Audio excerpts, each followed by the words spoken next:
tugasmu, Etik.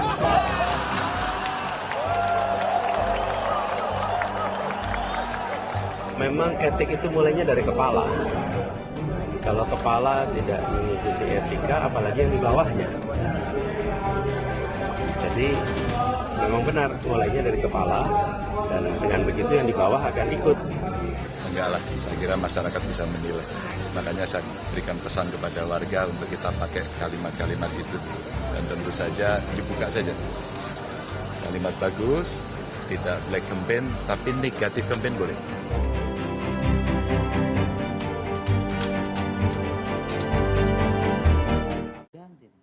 Ya, terima kasih Anda masih bersama kami di Political Show dan saya akan lanjutkan ya perbincangan kita dengan para narasumber. Tadi kita sudah bahas soal saling sindir antara kubu Anies dengan kubu Prabowo. Ternyata saling sindirnya bukan hanya berhenti di situ, tapi saling sindir ataupun saling klaim antara kubunya Ganjar dengan kubunya Prabowo. Saya akan putarkan ya pernyataan dari Capres nomor 3 Mas Ganjar dan timnya ini. Kita dengarkan sama-sama.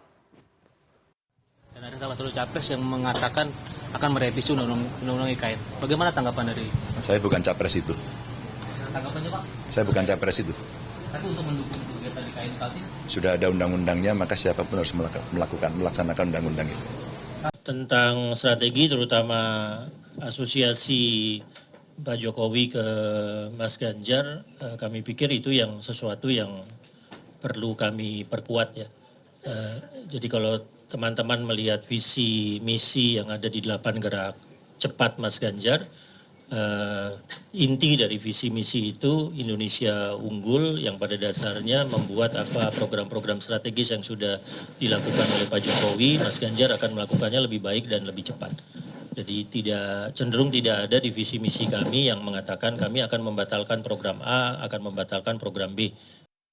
Itu tadi pernyataan dari Mas Ganjar Pranowo, Capres nomor 3 soal akan tetap melanjutkan IKN karena sudah ada undang-undangnya, dan pernyataan dari tim dari TPN Ganjar Mahfud ya, ada Mas Andi Wijayanto tadi mengatakan bahwa ada perubahan narasi. Saya mau tanya ya ke Mas Bimo ya, Mas Bimo, perubahan narasi kampanyenya Mas Ganjar ini untuk menarik kembali pemilih Pak Jokowi yang lari ke Pak Prabowo ya? Akhirnya ada perubahan narasi itu dan itu disadari loh. Gini Nana, jangan menyederhanakan dengan berpikir semacam itu. Tapi ada perubahan narasi nggak? Narasi sebagai jawaban terakhir ya. Jadi saya katakan bahwa mengusung Pak Jokowi, partai pengusung itu kan bukan mengusung orang kamu tak pindahkan ke situ. Iya, iya. Mengusung ide gagasan. Dari ideologi konstitusi menjadi visi, menjadi misi, menjadi kebijakan dan program. Itu kita jaga betul. Ya, bagaimana misalnya saja tentang pemilu harus menghasilkan satu kesejahteraan. Ya, kesejahteraan menurut rakyat itu dua aja. Bagaimana meningkatkan pendapatan dan menurunkan pengeluaran. Jadi kita melihat program 10 tahun Jokowi itu adalah program Jokowi adalah kita. Yang kita usung. Yang diusung oleh Partai pengusung PDI Perjuangan dan partai pengusung lainnya. Ya. Jadi keberhasilan Jokowi 1.0 itu periode pertama, 1.2 periode kedua, dan Jokowi 3.0 adalah akan dilanjutkan dan ditambahkan oleh Ganjar Pranowo. Jadi kita tidak mengubah suatu narasi, tapi kita memang bagian dari milik pemikiran Jokowi itu. Sampai saat ini kita lihat apa yang sudah dikerjakan, selesai, apa yang baru dikerjakan belum selesai, dan apa yang belum dikerjakan sama sekali, namun bagian dari kebijakan dan program. Kami semua dari Komisi 1 sampai Komisi 11 membuat progress report mana-mana saja nawacita Jokowi yang sampai kebijakan, program dan kegiatan yang ada.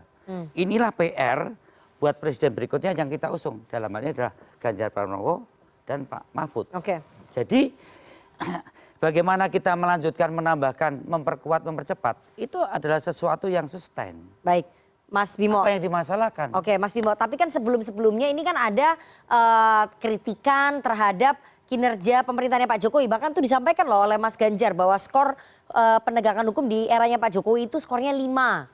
Terus kemudian ada kritikan juga dari beberapa elit PDI Perjuangan. Terus kemudian sekarang ada perubahan narasi. Jadi saya mau tanya, ada perubahan narasi?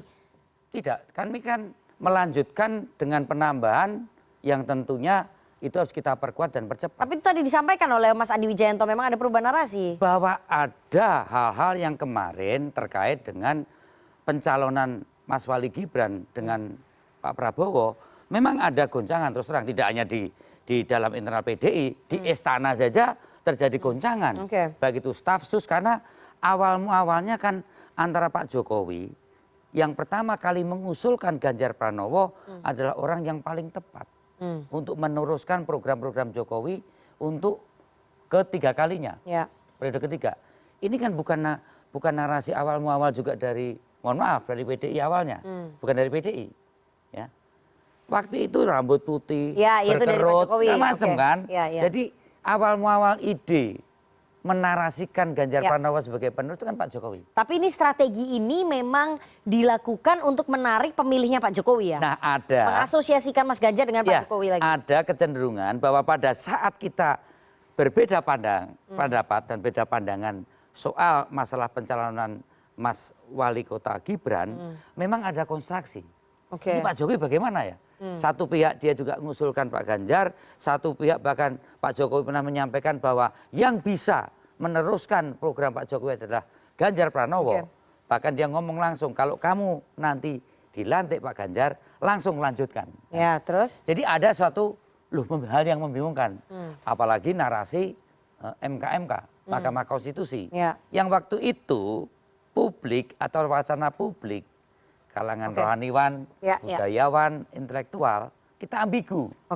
Yang ngusung Ganjar, tapi ya naruh Mas Gibran itu kan. Kita bersikap kita beda hanya dalam kaitan capres-mencapres. Sekarang sudah mengasosiasikan diri kembali. Bukan ke Pak Jokowi. Jati diri kita itu adalah program Jokowi, ada program dari PDI Perjuangan dan partai pengusung. Kalau kita sekarang mengembalikan misalnya bagaimana meningkatkan pendapatan rakyat, menurunkan pengeluaran, waktu itu jelas. Bagaimana pengadministrasian keadilan sosial, bagaimana pengadministrasian perikemanusiaan, kartu Indonesia Sehat, kartu Indonesia Pintar, kartu Keluarga Harapan, kartu Prakerja, hutan sosial. Ini adalah narasi-narasi teknokratik ideologi kita yang akan kita usung, kemudian kita tambahkan sekarang satu keluarga miskin, satu sarjana. Ini adalah kelanjutan dari programnya Pak Jokowi. Jadi kamu tidak bisa mengatakan bahwa perubahan narasi, enggak. Memang narasi kita ya itu. Bahkan kita adalah Jokowi 3.0. Lah kalau itu dilanjutkan Pak Prabowo, tapi kan publik dari melihat mana? figur, publik kan melihat figur ada Mas Gibran di sana bersama dengan Pak Prabowo. Ya, jadi yang meneruskan programnya keraguan dari Pak Jokowi terhadap Pak Prabowo. Itu. Untuk menaruh Mas Gibran. Ini bukti benar mampu enggak ya? Apalagi ada ndasmu segala macam, ragu juga. Gitu kan? Jadi tidak ada sesuatu perubahan narasi. Ini adalah satu kelanjutan bahwa ada beberapa kritik-kritik yang kemarin dilontarkan pada saat pencalonan Mas Gibran. Ya itu narasi ideologi, narasi konstitusi, narasi komitmen partai. Bukan berarti itu 10 tahun ini di bumi hanguskan atau diklaim oleh mungkin Pak Prabowo, tapi Pak Prabowo bisa juga sebagai pelanjut Jokowi, tapi KW2 atau KW3 lah. Jadi Pak Prabowo KW2 atau KW3-nya Pak Jokowi kalau menurut PDI Perjuangan ada, meskipun tidak diakui ya oleh Mas Bimo ada perubahan narasi, tapi publik bisa merasakan ada perubahan narasi dari kubunya Mas Ganjar. Tadi juga diakui oleh Mas Adi Wijayanto. Ini dari kubunya Pak Prabowo tidak khawatir ya? Bahwa nanti pemilihnya Pak Jokowi mungkin akan kembali lagi nanti ke Mas Ganjar dengan adanya narasi yang berbeda ini. Sampai kapanpun kita sulit membela pikiran-pikiran yang spekulatif tentang situasi ini karena pada dasarnya kita ini adalah korban dari sistem partai politik dan juga pemilu yang tidak didesain untuk memfasilitasi pertarungan yang konsisten antara partai politik dengan ideologinya, dengan programnya, dan kader-kadernya yang bertarung, yang asli berasal dari partai itu, tidak kita desain seperti itu. Dari satu fakta bahwa kemudian yang bertarung ini tiba-tiba sudah tinggal 3 orang, dari sekian banyak partai politik, tinggal 3 pasang, gitu ya. Dan kemunculan mereka itu akhirnya juga penuh dengan anomali. Nah, anomali ini yang menurut saya mana yang lebih keras pesannya sampai kepada rakyat. Jadi menurut kubunya Pak Prabowo? pesan yang paling keras sampai kepada rakyat itu adalah bahwa kebaikan leadership Pak Jokowi, kepemimpinan Pak Jokowi, tadi approval rate yang Anda sebut itu, rupanya memang secara konsisten akan dibawa dan diteruskan oleh calon presiden Prabowo Subianto dan Gibran Rakabuming Raka. Itu yang sampai di rakyat. Oke, gitu loh. message-nya udah sampai ke bawah Dan ya. anak muda seperti Kaisang kemarin yang bilang, saya ngerti Pak Anies Baswedan bilang perubahan, nyerang, kritik oposisi dan sebagainya. Saya ngerti Pak Prabowo, dia bilang mau melanjutkan, tapi saya nggak ngerti. Saya bingung. Saya Mas bingung Ganjar dengan kemana. Mas Ganjar. Tapi saya mau jelaskan gini, ini bukan sekedar jadi ketua umum partai, tapi ada satu generasi juga yang memang ingin membaca ini secara lebih jelas.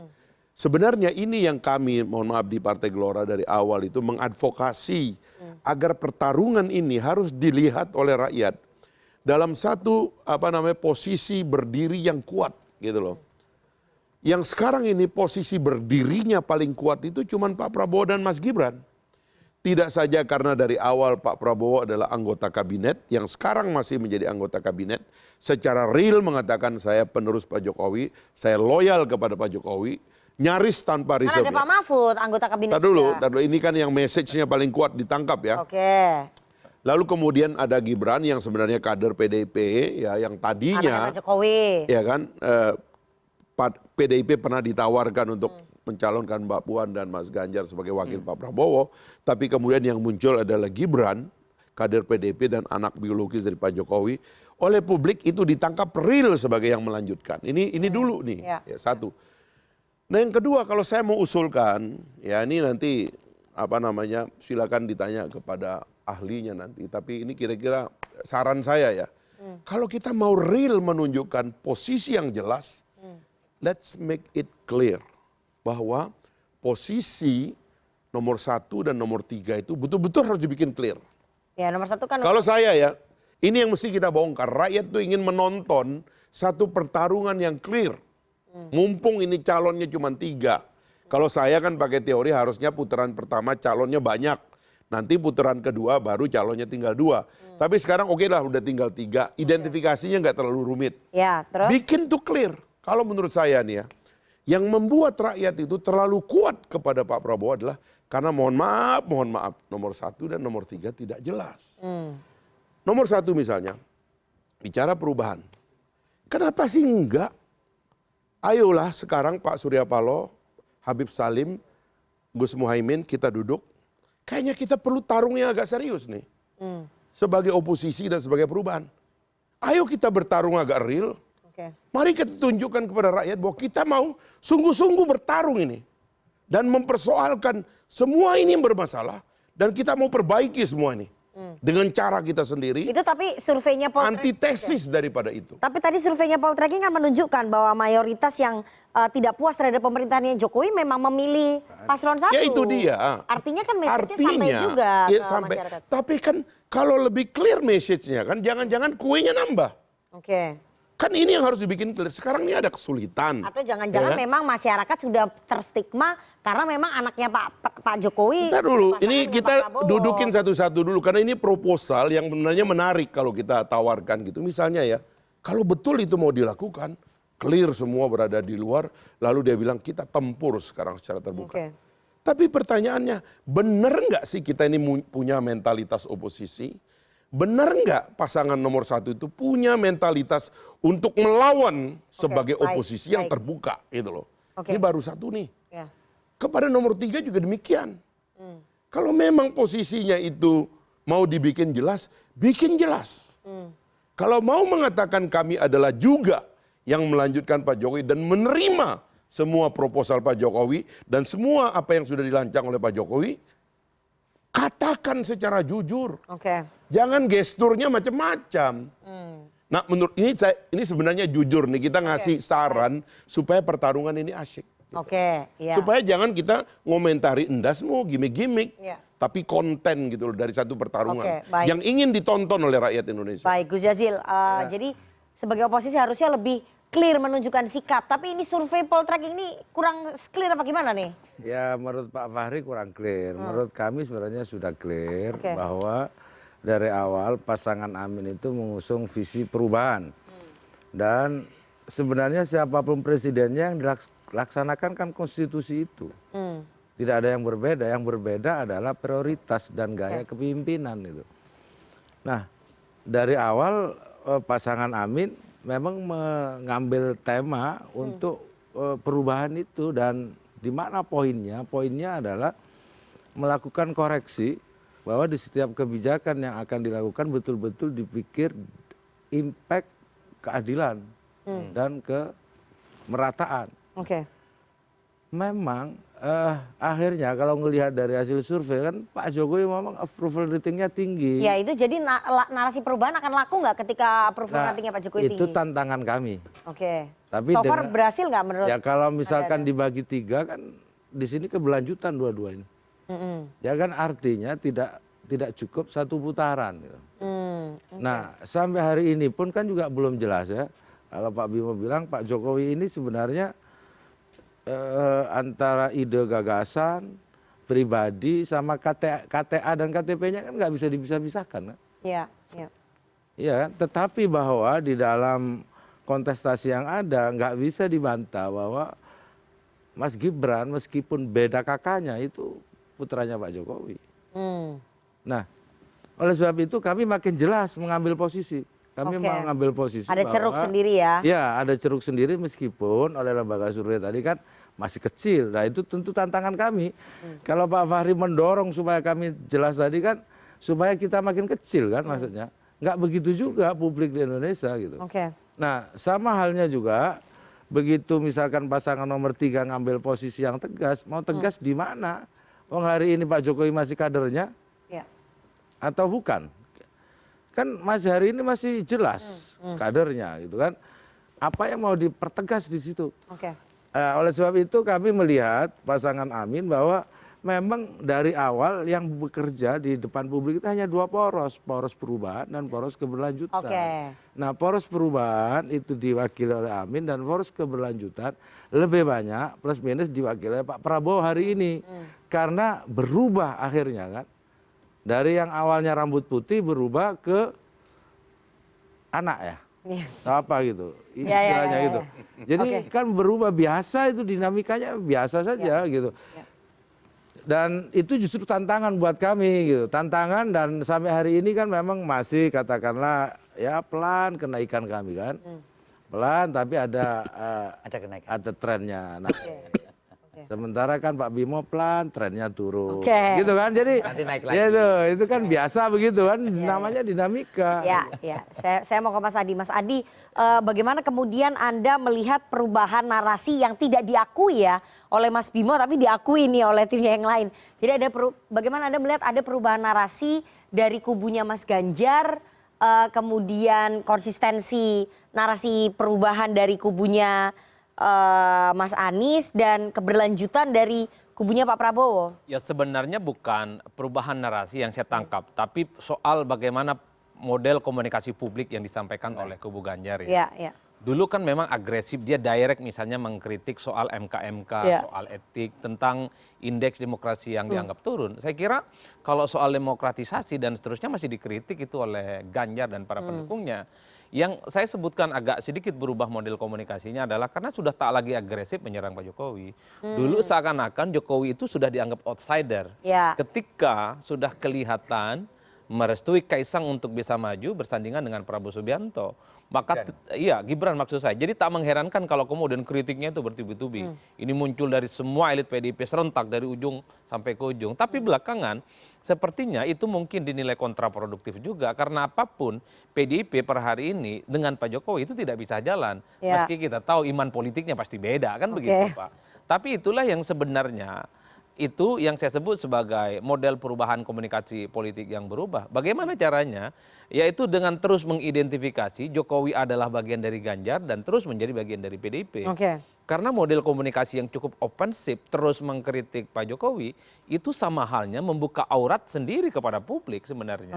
Ini yang saya kira kenapa belakangan tagline yang disampaikan oleh kubu Ganjar adalah tetap keberlanjutan dan tentu saja ada yang disebut dengan perbaikan itu. Keberlanjutan tapi juga ada perbaikan-perbaikan yang itu juga layak untuk diperbaiki secara maksimal. Kalau ada sesuatu yang memang dilakukan oleh Pak Jokowi misalnya itu kurang maksimal. Salah satunya adalah soal demokrasi. Ganjar itu kan sering mengkritik soal bagaimana demokrasi, kemudian ada intimidasi dan seterusnya dan seterusnya. Ini yang saya kira ini soal bagaimana pertarungan narasi politik sebenarnya ya menuju di 2024. Oke. Tapi Jadi ada perubahan narasi komunikasi ya. iya, itu satu ya. Yang kedua memang kita agak sulit membayangkan politik kita itu antara air dan minyak yang sering kita ulang dalam perdebatan ya. Karena kalau mau jujur ketika Prabowo paling mengaku paling Jokowi itu juga nggak konsisten. Setelah 10 tahun berkompetisi head to head kemudian sekarang paling bisa untuk melanjutkan Jokowi itu nggak rasional bagi saya. Tidak ada pertentangan ideologis yang sebenarnya dari dua kubu, dua mazhab yang selama ini cukup berjarak. Begitupun dengan PDIP, kan tidak bisa membayangkan kalau pada akhirnya harus berhadapan-hadapan dengan Pak Jokowi. Itu sesuatu hal yang menurut kita sangat nggak rasional. Termasuk saya dari dulu selalu mengatakan, saya paling banyak dibully ketika mengatakan bahwa PKS itu haram hukumnya berkomunikasi, apalagi berkoalisi dengan kubunya Anies Baswedan. Ini ketemu Pak. Ini soal bagaimana celana cingkrang dan yang kunut itu bisa dalam satu mazhab. Ini gimana ideologi kita kemudian bisa dipertemukan gitu. Oleh karena itu memang idealnya apa yang kita bayangkan yang disampaikan Bang Fahri itu terjadi. Tapi dalam politik kita, dalam sistem presidensialisme multi partai ekstrim di Indonesia untuk membedakan mana minyak dan air itu susah. Hitam putih dalam politik kita itu susah. Oleh karena itu ya kalau mau jujur konfigurasi politik hari ini nomor 1, nomor 2 dan nomor 3 ini dalam banyak hal didasarkan pada like or dislike aja. Yang kedua didasarkan pada titik temu soal bagaimana bisa bersanding maju Pilpres 2024. Ini kan kita lihat positioning pada saat debat perdana ya. Tampak Mas Anies dan juga Mas Ganjar itu tidak saling menyerang, tapi lebih banyak menyerangnya, mengeroyoknya ke Pak Prabowo. Menurut Anda, saya ingin Anda prediksi ya, nanti di debat Cawapres komposisinya akan sama atau ada perubahan setelah tadi narasi komunikasi publiknya Paslon 3 berubah gitu? Saya membaca ya, di debat Cawapres ini akan terjadi jauh lebih sengit ya. Karena kan sudah ada portofolionya yang di debat pertama. Dulu orang membayangkan debat pertama ini jaim, kaku karena antar capres ini saling kenal dan saling hangat. Itu nggak bisa dibantah.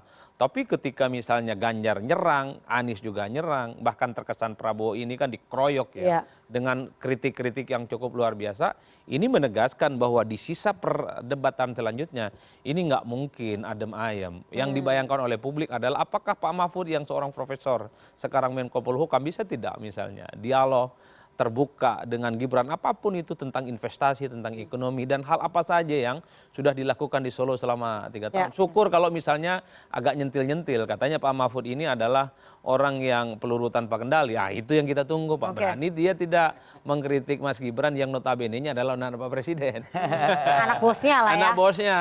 Begitupun dengan Gus Muhaimin kita tahu. Gus Muhaimin ini statement-statementnya wah sadis nak. Agresif juga meski dengan bumbu-bumbu yang berkelakar dan bercanda. Tapi pilihan kata Gus Muhaimin mengingat posisinya sebagai seorang aktivis jangan disepelekan, bukan tidak mungkin Gus Muhaimin lah yang jadi dua-duanya akan tetap mengeroyok Mas Gibran. Itu yang sebenarnya dibayangkan karena yang dalam tanda kutip yang dalam posisi dikeroyok itu Prabowo dan Gibran. Karena dianggap sebagai wakilnya Pak Jokowi dan pada saat yang bersamaan memang elektabilitasnya paling tinggi. Siap nggak cawapresnya dikeroyok besok? Kemuliaan sebab-sebab perkawinan antara Pak Prabowo dan Pak Jokowi di 2019 itu terlalu tinggi. Dan itu terlalu mendalam pada kerinduan rakyat bahwa kepemimpinan itu harus berlanjut dan transisi ini harus dikelola dengan baik untuk menggapai sesuatu yang lebih besar. Belajar dari gagalnya kita ngelola transisi kepemimpinan berkali-kali. Saya nanyanya cawapres Anda siap nggak dikeroyok? Dan itu menyebabkan kemudian kerinduan itu wujudnya adalah approval daripada masyarakat bahwa ini sudah benar. Jadi kalau teman-teman yang lain mengupayakan ingin mengambil kui daripada kesadaran publik ini, itu sulit saya kira. Publik ini akan makin menjadi moderat dan memilih ke tengah. Inilah yang mungkin menyebabkan bisa-bisa memang apa boleh buat satu putaran. Apa boleh buat. Itu menurut Anda, kita nggak tahu nanti menurut TPS nanti menurut rakyat. Satu putaran dan 45. Insya Allah. 14 Februari Doa 2024. kita semua. Setelah ini kita akan tanya tanggapan dari teman-teman mahasiswa, tapi kita harus jeda terlebih dahulu. Jangan kemana-mana, tetap bersama kami di Political Show.